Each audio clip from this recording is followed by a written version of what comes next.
Hello, hello, hello. My name is Michael Rasile, and you are watching the Win Daily Show. I got my man Ghost here with me, and we are going to be breaking down game one of the NBA Finals between the Heat and the Lakers. LeBron James and AD versus LeBron's old team where he won his first championship. The storylines, the narratives, we got all of it for you. But before we get to that, Ghost Man, how are you doing today? I'm doing well, Michael. I'm absolutely pumped. Stanley Cup Finals kind of went under the radar. MLB playoffs are well underway, so a lot of sports to watch. But I think all eyes are going to be on the NBA Finals Game One tonight. All eyes are going to be on the NBA Finals Game 1. I know I'm going to be having that on one of my televisions. I think that's the important rule. Again, it's 2020, people. I understand, but I mean, a TV is like $10 practically at this point. Just buy a $30 little TV, get a Chromecast for $30, and bang, you can watch two things at once. It is perfect. So we are going to be hanging out with you probably for the next 20 minutes, breaking down this game from a DFS and a fantasy sports perspective here on the Win Daily Show. Please make sure to smash that subscribe button. Please make sure to hit that like button. And yes, chat, let's go. Tell us who you think's going to win. We already have one. Mr. Walker over here thinks the Lakers 109, Heat 81. I love the specificity in that. I love that. That's exactly what we need. So give me some more. We got Lakers covering the spread. Lakers win over the Heat.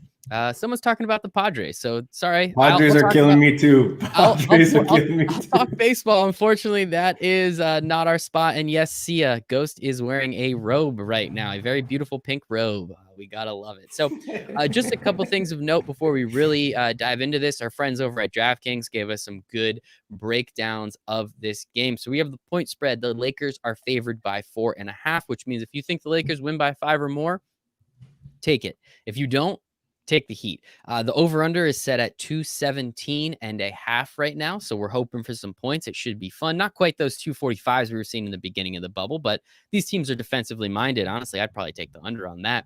And then the money line for the Heat is actually at 165. So if you think the Heat win outright, you can more than double your money, which is important. Obviously, though, most people think the Lakers are going to cover. As I said before, most people are taking that over. And most people think that the Lakers will win in that money line, maybe not by 4.5. There's a lot of betting that we can do on DraftKings, so make sure to use our promo code WINDAILY. Hit up one of our links on the website, windailysports.com, and you will get a free matching bonus up to $500. We'll give you a free membership to our free month to our sports betting membership, so that way you can get that $500, and then we'll help you win a bunch of money with it over a month, and then you can stick around and do it all for free, essentially. So that's what we're here to do. But today, we are going to be breaking it down. What do we got? Miami 104, Lakers 101 from RIP Kobe. Yeah, 100%. I like that. F the Lakers, go MIA. Here we go. All right. I love the animosity. This is fun, man. NBA Finals. I know it's in a bubble, but it's I think it's going to be a lot of fun. Heat 105, Lakers 98 by Mr. Hall.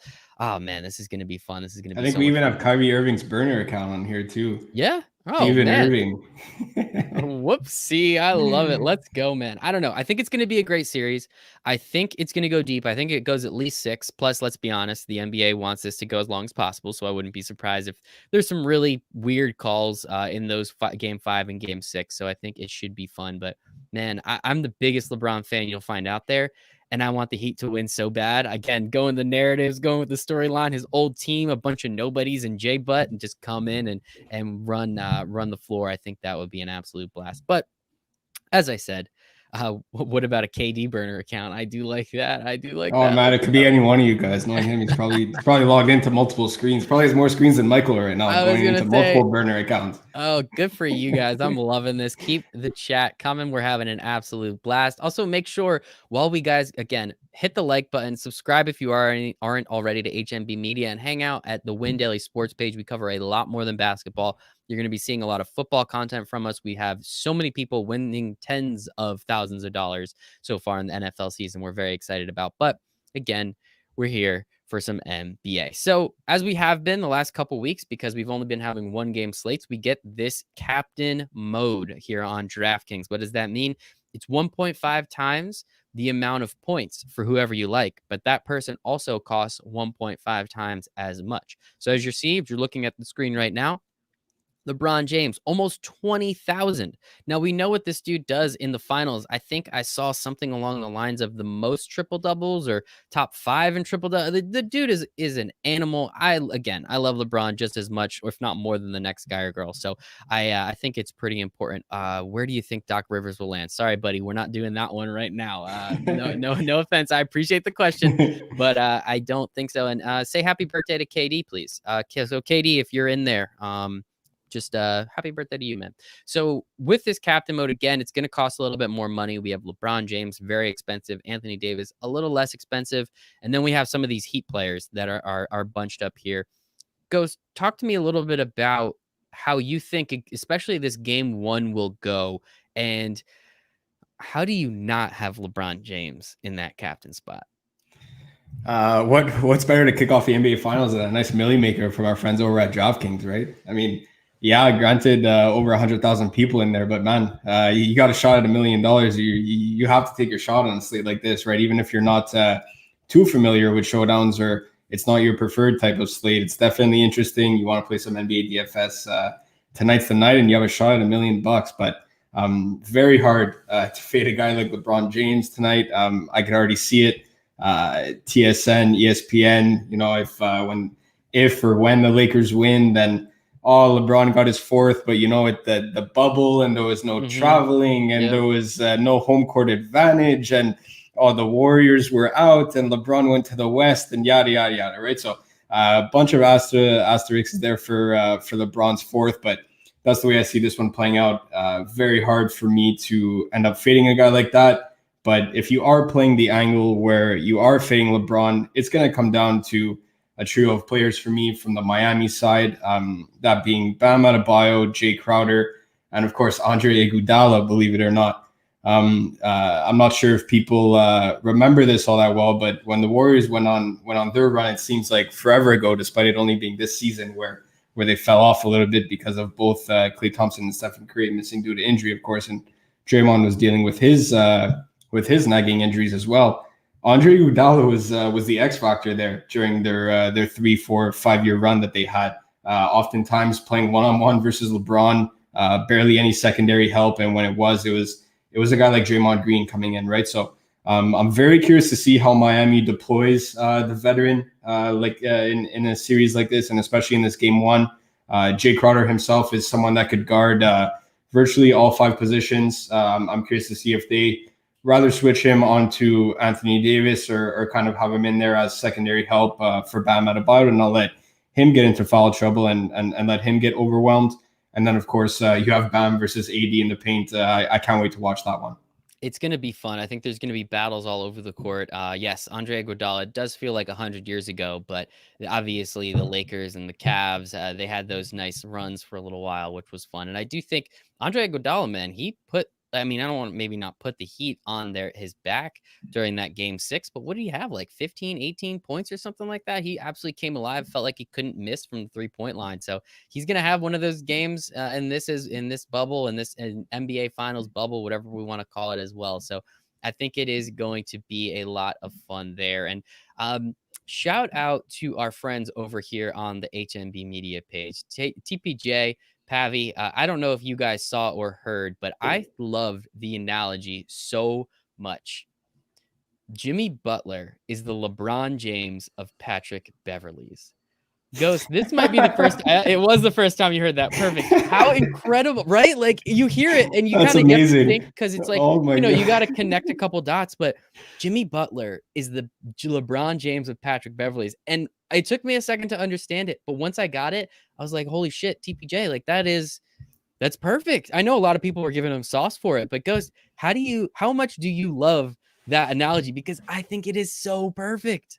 Wow, that is definitely interesting. I will give the nod to Jimmy Buckets on the offensive end, but wow, that's a great comparison. I love that. Right? I love it so much. I love it so much. Shout out Thomas. Looks like he's watching too. We appreciate you, PJ. Thank you for everything that you do, my man. All right, let us hop back into the showdown slate a little bit. So, as you said, you gave us 3 Heat players, and one of those Heat players Ghost, one of those Heat players wasn't Tyler Hero. Are you okay? I am feeling more than fine because I'm hoping by now everybody knows, if you've been keeping up, I am the conductor of the Tyler Hero bandwagon train. For me, I'm personally not a bandwagoner. I've been on that since back since he was in college. This guy's absolutely electric on the offensive end of the floor, and I'm expecting very big things for Tyler Hero in a series like this. I don't think there's anybody that's as confident, if not more confident, than Tyler Hero in a series like this. He's on the top of the world right now with the way that he's playing. And you know what? His last interview, he said he specifically remembers everyone that got drafted ahead of him.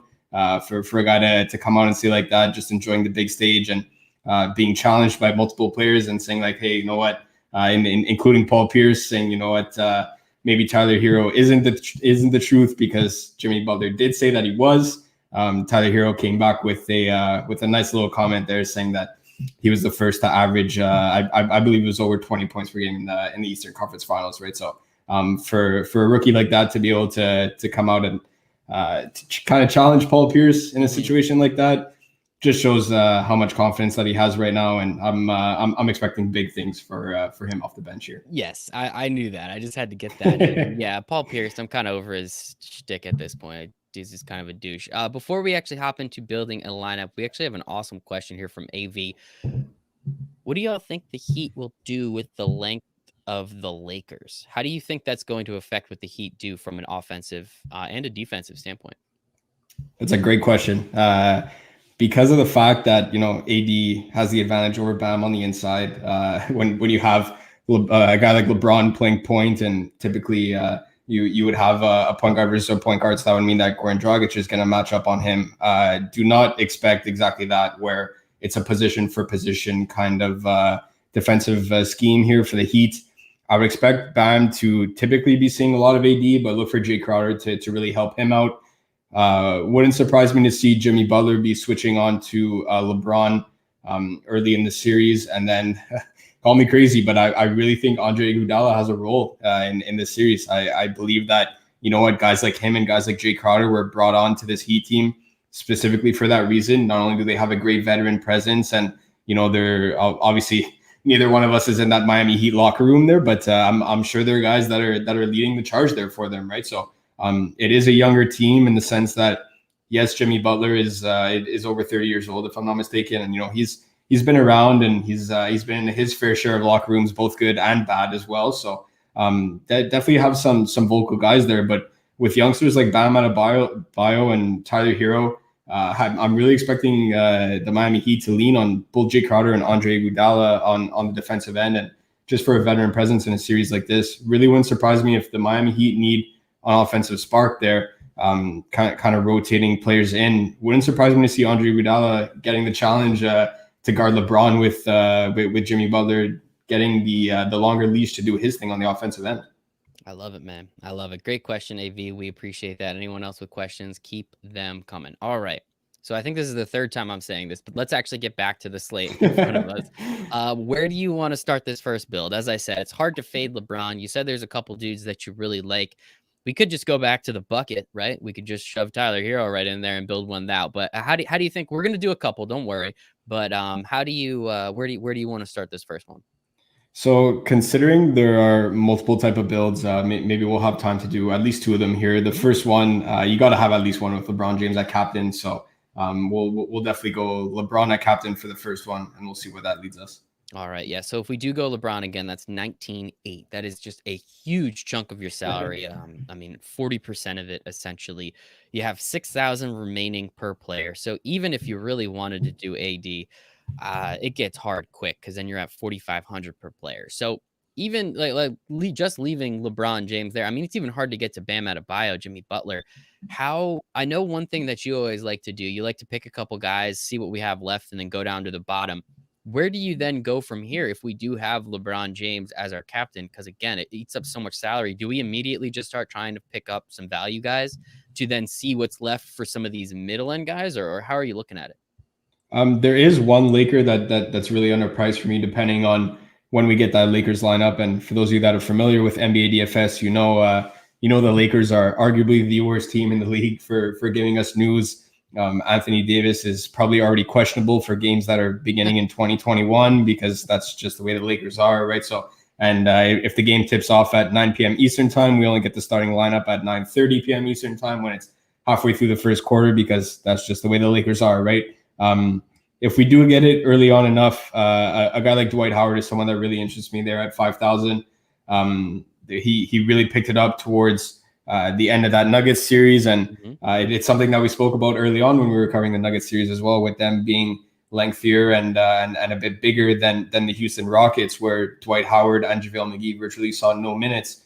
Frank Vogel pretty much said, "Hey, we're going to go back to our traditional lineup with AD at the 4 and either Dwight or JaVale pretty much mixing in minutes at the 5." And it was really Dwight Howard that outperformed McGee there, right? So I really wouldn't be surprised to end up seeing the two of them starting alongside one another, trying to get Bam Adebayo shifted onto Dwight Howard and let AD go up against someone like the likes of Jay Crowder on the wing, where Jay Crowder is an excellent defender, but man, is that one heck of a size mismatch there, right? So if Dwight Howard ends up getting the start here, absolutely love him at 5,000. So you bring up Jay Crowder, and we actually have a question here from Miranda. She wants to know, and maybe this will lead into the next potential player you're looking at. Who scores more DFS points, Caruso or Crowder? I am leaning Crowder in that 1-for-1. Not exactly something that two players that I like to compare, simply because at least for the showdown slate, Jay Crowder is double the price of Alex Caruso. But my main concern with Caruso is that, yes, he's been hot, and you know what, he's provided an excellent spark off that bench for them. But Rajon Rondo looked a lot better in towards the end of the series versus the Nuggets, and you know what, despite playing lower minutes, he was extremely efficient even with his back spasms. Multiple days off there. I'm expecting him to be 100%, and for him to get the bulk of the workload off the bench there at running point. Absolutely. But we all love the Caruso. Absolutely. All love the Caruso. So awesome. All right. So we have LeBron James. We have Dwight Howard. Again, Dwight looked awesome. And everybody keeps saying future Hall of Famer Dwight Howard. I think we forgot how friggin' incredible Dwight Howard used to be. Obviously, once he started moving from team to team and, you know, it was kind of just like a drama show, a circus, we all kind of just started to hate the guy. But back in the day, he was great, and not quite vintage performances we saw in that Nuggets series, but he looked pretty darn good for exactly what they needed him for. So how funny would it be if Dwight Howard knocks LeBron out of his first shot at going to the finals, and then LeBron wins one for Dwight Howard, you know, many 10, 15, whatever years later. So I do love that narrative as well. So we're locking in LeBron James. We're looking at Dwight Howard. Do we want to start running back with some Miami players, or do you think there's some other guys on the Lakers that we can get into before we start looking at the other side? The next one I typically like to go at least one Miami player. I mean, you don't want to go at least typically in a showdown a 5-1 build, in the sense that you want 5 guys from one team and only one from the other. Anything's possible in the showdown slate, and like I said time and time again, where don't be afraid, you know, to get creative with your captain spots and leave some salary on the table as well and whatnot. So a 5-1 build is feasible just like any other one, but typically the most that I end up pushing it would be a 4-2. So this is where I'll at least look to lock in at least one Miami player, and then again, once we fill out our roster with 6-on-6, that's where you can end up making some swaps and upgrading or downgrading your captain to consequently upgrade a flex and vice versa, right? So the Miami player that I'm looking at here right now, given that we only have 6,300 left per player, if you look at that upper range, you know, the ADs, the Bams, the Jimmy Butlers, they do seem a little bit out of reach right now. If you're looking at the upper price tier that's there, even Goran Dragic and Tyler Hero are nearly $2,000 above our average price remaining per player. So this is typically where I'll end up going with a value play. And right now, if you are going LeBron at captain, I don't really think that you have a choice to go one of Alex Caruso or Andre Iguodala in a build like this. If you're looking to get a guy like Goran Dragic, Tyler Hero, maybe even both, dipping into that Duncan Robinson, Jay Crowder, 6K range, stuff like that. So in a build like this, feel free to go either Andre Iguodala or Alex Caruso. Just because we already have 2 Lakers on the board there, I will plug in Andre Iguodala. I think he does get a ton of minutes off the bench. Look for guys like, you know, Kelly Olynyk, DJJ, Kendrick Nunn. I really think they fall out of the rotation in these finals here, and I'm expecting big things from Andre Iguodala.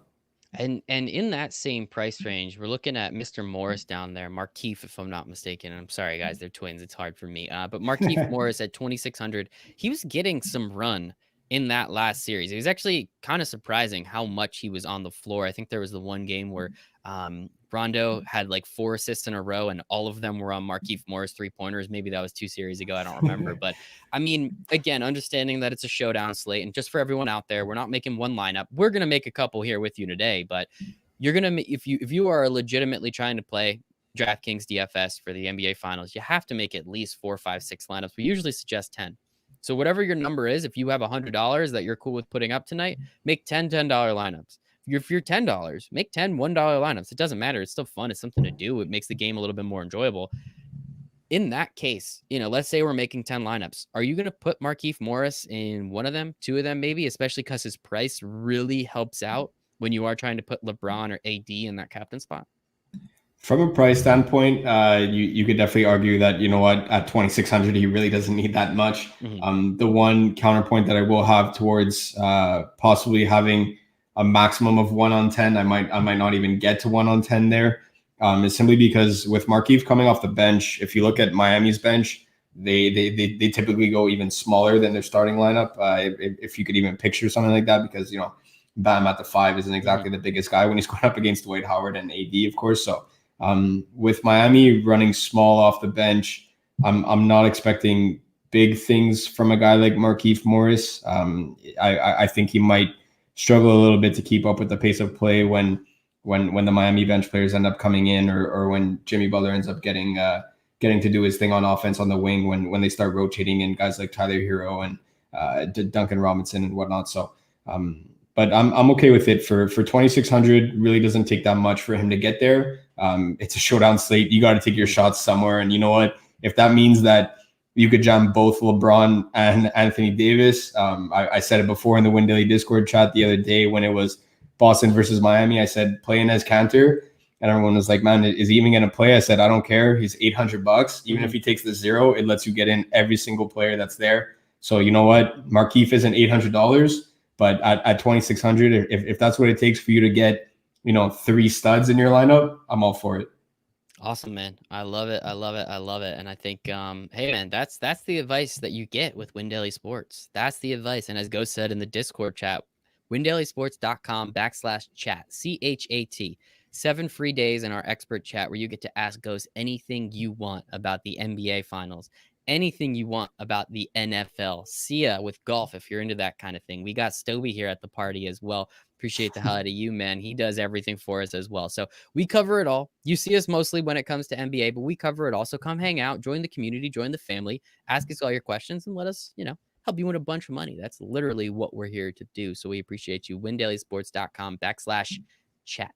Just wanted to let everyone know one more time. So on from here. So Markieff Morris, maybe. We'll see what happens there. But talk to me a little bit about, so we have 72 and change left per player. I know we're trying to get up here, maybe to grab Tyler Hero at 8. We could do that now, but again, it'll knock us back down. How do you then look at this next spot in terms of roster construction? Is there a chance to grab a guy like Gordon Dragic? Is there a chance to grab a guy like Jimmy Butler? Or are we pretty much just saying they're way too far out of our range with LeBron and the captain? Maybe grab one more value play and then work in with some of these middle guys from here. Because you end up slotting in Andre Iguodala, or again, like I said, you could definitely go Caruso there as well to end up mix and matching your lineups. Like let's say, for example, we end up slotting in 2 Miami guys and I want to run a 4-2 build with 4 Lakers and 2 Miami Heat. That's where I could just end up switching Iggy for Caruso right away, right? So either one of them is cool in that spot. I will go down to another value play because the viewers will see how much salary is left there, and you could actually jam in 2 players in that stud range as well, even with LeBron at captain. I'm cool with either one of Danny Green or KCP. Both of them are getting minutes. KCP is a little bit more volatile in the sense that he could either put up 2 shots or he could put up 20. He could shoot 50% from the field, like he could shoot 5, right? So on a showdown slate, that's somebody that has the upside like virtually no other in terms of a value play, because he's a guy that could get you there with 30 DK if he just ends up running hot, shooting threes from the corner, and LeBron ends up feeding him, and AD's backing up on Bam, and he ends up kicking it back out to KCP if he's running hot. Definitely somebody that's there, but I will take the floor of the veteran in Danny Green. He has that been there, done that attitude, whether it was with the Spurs or with my Raptors, of course. Someone like Danny Green, or you could actually even go both Andre Iguodala and Alex Caruso in a lineup like this, right? So just by slotting in Danny Green, I will give him the edge because he's starting. Definitely somebody that I would expect to see at least 20 minutes. Whereas right now, game one, I want to see how the Rondo versus Caruso relationship plays out, see who gets the most minutes. For example, some games Rondo ends up getting 13 to 15, and that's where you see Caruso creeping up into that 25 plus range, whereas sometimes it's the complete opposite, right? So I will give the edge to Danny Green there, leading us with 8,800, and man, you could fit two of those studs. Yep. Yeah, you could essentially do what you want at this point. 8,800, that would allow us to fit Dragic and Hero. 8,800, quick math, will allow us to fit Butler and Hero in there. If we wanted, we could go up to Bam. We'd kind of have to take a dip down to Duncan Robinson, but we know the dude's going to be chucking up threes all night. And just out of curiosity, slide a little Anthony Davis in there. If you're really feeling him, you couldn't go down to that KCP call or the Rondo call, that KCP specifically, but you also could hop over to Rondo as well. So essentially at this point, you can start to do a lot of the things that you want to do, understanding, hey, we're taking Danny Green, Andre Iguodala, and Dwight Howard right here. So again, let's understand and remember that aspect of it. But that's what you get when you spend 40% of your salary cap on LeBron James in a showdown like this. It makes it a little bit more difficult, but there's still a lot of opportunity. I think my favorite here would probably be Jimmy Butler and Tyler Hero. I know Tyler Hero is one of yours. Who's the other guy? For me right now, it would be 2 out of the 3, Butler, Dragic, and Hero. And then if you do end up going, since we mentioned 3 Miami players, if you want to go Butler and Dragic, it does end up working if you end up switching Iguodala to Caruso, right? So that's where you could end up going that 4-2 build, exactly what we said. You got 4 Lakers with LeBron, Howard, Caruso, and Green, and then you have your 2 Miami guys running it back, right? So this is where you could end up getting creative. And I know the value plays end up scaring some people, saying like, hey, are my guys actually going to get me there? I know LeBron at the captain spot is pretty much as safe as it gets, right? But will my value guys get me there? Considering you're jamming in 3 studs and you have 3 value plays, but you have 5 out of 6 stars in your lineup that are in the starting lineups for both respective teams, really not that bad of an idea. I love it. We got Marcus Terry down here. Iguodala is the play. Appreciate you, Marcus. Appreciate you. So that is a build with LeBron James at the captain spot.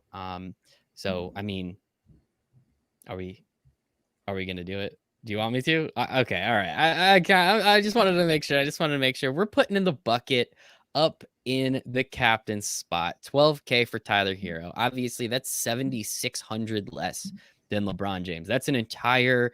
I think that's actually an entire Tyler Hero almost when he's not in the captain spot. So you get an extra entire player that you can really play around with here. So looking at this build now, we have so much more salary. We have, as I said before, an extra 7,800 or whatever that number ends up being.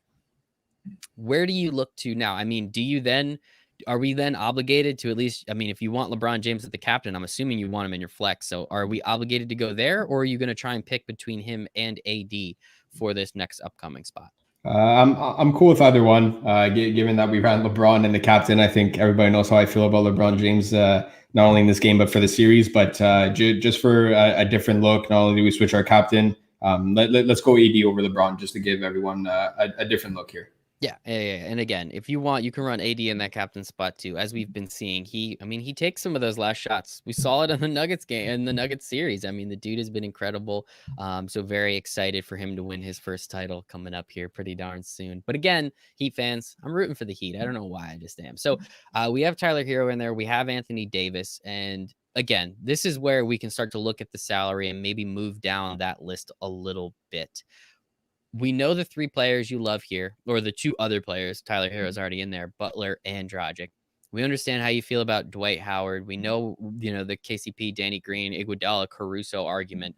How much more dumpster diving do we have to do here? Like, are you cool again with going Dwight Howard here, even with Anthony Davis in this lineup? Are we going to pretty much just pick between Iguodala and Caruso again to find that extra value? Yeah, absolutely. The most important thing is that, you know, it's easy to say it out loud that, hey, my lineup has to make sense. But what that really means is that your lineup has to have positive correlation, in the sense that, I've said it time and time again, when you're playing Tyler Hero, try your best to avoid Duncan Robinson, because they sub one another. And you know what, that's one of the things that I dislike the most playing in NBA DFS is when you play two guys that sub in directly for one another, right? You don't play. I mean, over on FanDuel, you only have one center position, but on DraftKings, where you have multi-position eligibility on a full slate, some centers are power forward and center eligible. Don't play Anthony Davis with JaVale McGee. If, like, let's say, for example, Dwight Howard and Anthony Davis are starting tonight, don't play Dwight Howard and JaVale McGee in the same lineup, because they're subbing for one another. That's the last thing you want in your lineup, right? So in a lineup like this, because we're going hero at the captain spot, Duncan Robinson is completely off my radar. I am interested in Dwight Howard again here as my primary salary saver.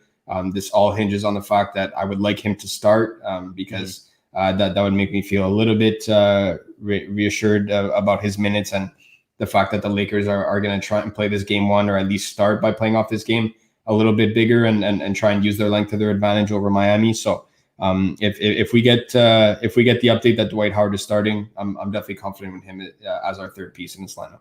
I like that. I like that a lot. I think it is pretty important to understand. Again, the roster construction is very, very important. So looking at it here, again, we've already made the arguments: Alex Caruso versus Iguodala, Danny Green versus KCP. Not quite saying they're interchangeable, but there is another place that we can go to save a little bit of money. So let's make this hard on you, Ghost. Let's go KCP in this last spot. So we have 8,200 left over per player. We can fit two more guys in there.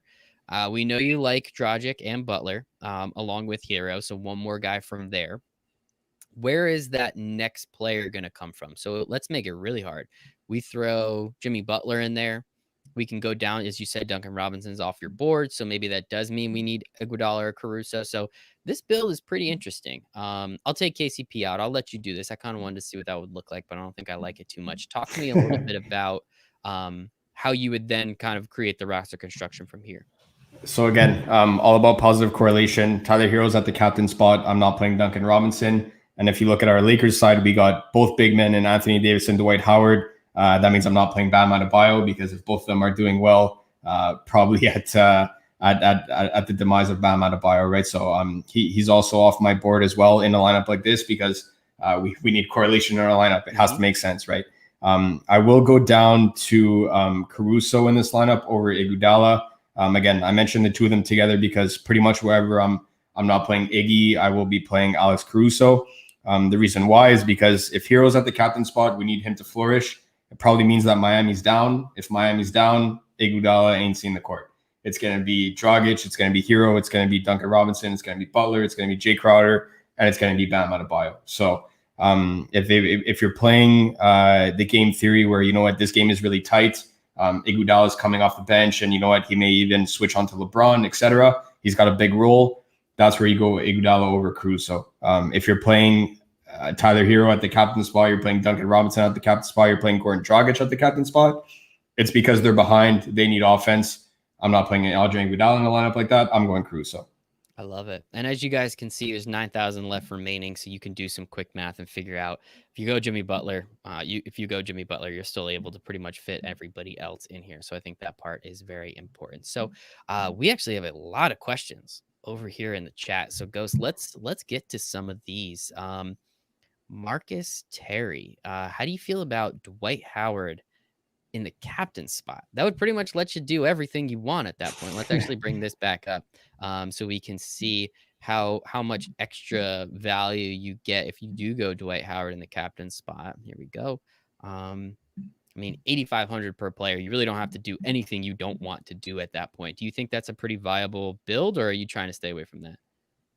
The one thing that I do have against that is that you're really capping your ceiling, and if it might catch up to you. If LeBron ends up dropping one of these 30, 10, and 10 games, although you're able to fit, again, we preach running 10 lineups. That's exactly what all of us do, all the staff do as well, because we practice what we preach. So I do have a lineup like that. Definitely not in my single entry or my three maxes. It is in in the multi-entry tournaments, but you could get a lineup with virtually anyone you want. Since you're going Dwight at captain, this is a spot where I would fade AD. You could go LeBron and then just go Miami small court. You could go Jimmy Butler with Dragic and Hero and probably get a value play in there. Just try and do some quick math off the top of my head. So you could fit anybody you want there. The one thing is that at 5,000 in the flex, if you get 20 plus points from Dwight Howard, you're probably happy in a showdown slate like this. Whereas in your captain spot, if your captain has 30 points, you better hope that all the scoring here is fairly distributed, similarly to what we saw at Boston, right? We had Jason Tatum scoring 50, but you had Jaylen Brown, Marcus Smart, Kemba. They were all between that 35 and 40 range. If you can get a lineup like that where you're confident that, you know what, LeBron won't drop 60, because if he's dropping 90 in that captain spot and you're automatically 60 behind, even though you have the best flex players in the world, it's going to be really tough to overcome something like that. Yeah, it is very difficult. Appreciate the question, Marcus. Here's another one from him. Why is he feeling like he wants to fade AD today? I don't know, Marcus. Maybe you woke up feeling a little dangerous, but I don't know. I mean, Bam Adebayo is great. Jimmy Butler is great. I don't think Jimmy's going to really be on him too much. He's going to be scrapping around him, but I don't know. That is an interesting one. Christopher Kissinger, appreciate you as always, bud. How do you feel about Kuzma today? Not good. Not good. Wherever LeBron goes, he's the coach, he's the GM, he's the CEO. He does whatever we want. Kyle Kuzma doesn't seem like he has full confidence from the King. And you know what? When you lose his confidence in a game like that, he's trying to get his fourth. He didn't go all the way here. Not only if it was if it was a, I guess I could call it normal world that we were living in where there was no pandemic, but especially in the bubble, he didn't do all this to just to lose because of a J.R. Smith 2.0 situation with Kyle Kuzma messing something up for him. So very talented player. I just don't think that he has full trust from LeBron and AD right now. And you know what? Even with Dwight getting minutes, Kyle Kuzma is kind of the odd man out. I said it again that when they were playing against Denver, he couldn't guard Michael Porter Jr. for his life. And you know what? He certainly won't be able to guard a guy like Duncan Robinson, Tyler Hero, or Jimmy Butler on the wing as well. No, whatever LeBron wants, LeBron's going to get. I think Kuzma will get a little bit of a run, but once he does something stupid, he's pretty much out of the game. Another good question by Marcus Terry, who, if you had to put money on it, who's going off, Bam or Jimmy Butler? Right now, I say not. It depends what you mean by going off. In the sense that, you know what, if you're looking for 50 plus DK, I would actually lean the under there and say neither. Especially in a game one like this. I see another comment saying that fun fact, LeBron. It's actually Stovey. LeBron has not won a game one since 2012. I do know that he's 1-8, but these are not the Golden State Warriors. These are not the San Antonio Spurs or the Dallas Mavericks. This is a young Miami Heat team. LeBron's been there, done that. If anyone's as hungry as him, it's AD. He wants to get his ring too, right? So I'm really expecting them to come out firing. Bam and Jimmy are definitely in tough tonight. If I'm leaning one or the other, I do give the edge to Jimmy Butler just because Bam is going to be Bam might have a really tough night against Anthony Davis, especially if he starts alongside Dwight Howard. He's going to have his hands full on the defensive end and especially on the glass there. So one or the other, I lean Jimmy Butler, but I'm not expecting either of them to break the slate. Yeah, and Stovey just has a correction. It was from 2011. We're getting all these LeBron James finals mixed up, so don't worry, Stovey. We just appreciate the information. Last one from Marcus. Again, Marcus, appreciate all the questions, appreciate all the comments. But Adebayo's rebound upside scares me with LBJ and Howard on the court. Obviously, that's when Anthony Davis is not. Do you see double-digit rebounds for Bam tonight? Because of the minutes that he's going to play, I definitely think he'll have ample opportunity to get there. Whether he does or not, I'm definitely agreeing with you in the sense that he's going to be in tough, man. With Dwight there on the glass, and he's looking like Orlando Magic Dwight Howard right now. Obviously, just a shell of himself there, but he looks great. My one concern is that Anthony Davis was not rebounding whatsoever towards the end of that Denver series. I don't know what was going on. LeBron was picking up more rebounds, which he's been doing since he came into the league, which is normal, but Rajon Rondo was rebounding more than him. Everyone seemed to be rebounding more than him. And AD looked more into just getting up the court and, kind of getting buckets in transition there and really pushing the pace. So definitely surprised me in that sense. I mean, he had a combined 12 rebounds in those last 3 games versus Denver. So something to keep an eye on right now. I will say that if Bam doesn't hit 10, he'll definitely come at least close in that 7 to 8 range. But again, if I had to decide yes or no right now outright, I would say he goes under 10 rebounds. Under 10 rebounds. There you go. If you can find that player prop, lock it in. If you're in a state that legally allows it, of course. And use promo code WinDaily if you haven't. I mean, why not, right? You get some good stuff there. So that is our show. A little longer, but hey, it's the NBA Finals. We got to come out. We got to show out. We got to help you guys win a lot of money. So again, windailysports.com/chat. If you have more questions, you can hop in and ask Ghost directly what he is thinking. We still have a few hours until lock tonight, so don't worry. We got a little bit of time. Is it a few hours? Is it 8 o'clock or 9? It's 8 o'clock, right? 9 o'clock. Oh, it is 9 o'clock. All right. Yeah, 9. we got hours then. I'm not worried about it. So make sure to hop over there. windailysports.com/chat. You can hang out with us, ask us questions, get some good stuff in there. And also make sure to follow us on Twitter at WinDailySports. But more importantly, Ghost, where can everybody find you on Twitter? At DFS_Ghost over on Twitter. Make sure you come and join our Win Daily Discord channel and play Tyler Hero tonight. Play Tyler Hero tonight. Listen to them, man. You can find me at Michael Rasile 1. You can find us, as I said, at Win Daily Sports. And we hope you all make it a very profitable evening.